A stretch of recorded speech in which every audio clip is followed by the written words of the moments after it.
Hello, welcome to the West Pennine Moors here in Northern England. This is one of the areas that I teach navigation courses in.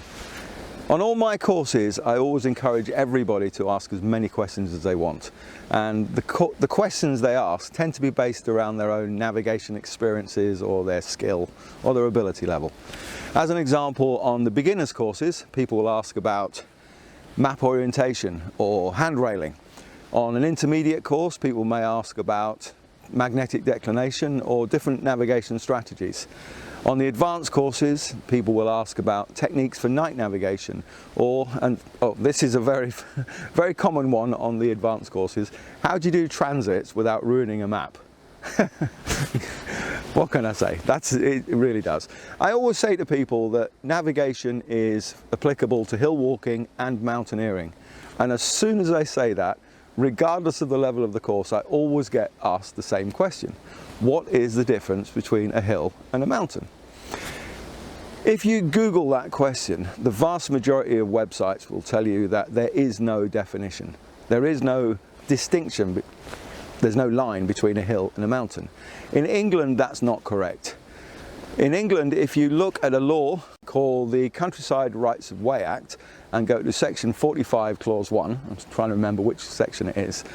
In section 45 clause 1, it will say that the word mountain has the meaning given in section 1 clause 2, I think. And if you go to there, that's just how English laws work. They bounce all over the place on the page.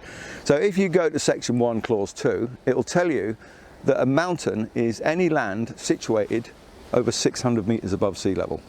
That's it. So there is a legal definition of a mountain, and obviously anything that's not a mountain, if it's too small, is a hill. That works in England.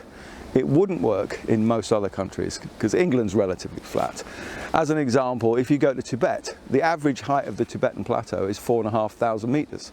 So you just can't have a 600-meter mountain. It's absurd. So when I answer the question, hill, mountain, that I get asked, I have to give an answer that is applicable in every country and in every language. And language is important. In an ideal world, every word would convey a meaning, and just one meaning. The only word I can think of in English that only means one thing is the word me, M-E. It only refers to the person doing the talking. In an ideal world, no doubt, by the way, on that, so no doubt in the comments somebody will tell me there's lots of other words that only mean one thing. But anyway, in an ideal world, each geographic feature would also have only one name. As an example, if I said the word hill, it would mean something to you. It'd mean hill to you. If I said mountain, you'd know exactly what I was talking about. But language is never that simple. I'm not talking about words that have different meanings. As an example, the word set in English has over 400 meanings. You know, you can set your watch, set off for a walk, the concrete can set. You can create a set of something. I'm talking about words which mean different things to different people. As an example, if I said the word, I'm trying to think of one here, if I said the word loud to you, unless I give you the decibel level, the word loud is very subjective. What may be loud to you isn't to me. If I said the word warm, it's the same. Unless I give you the actual temperature, it's subjective. It means different things to different people.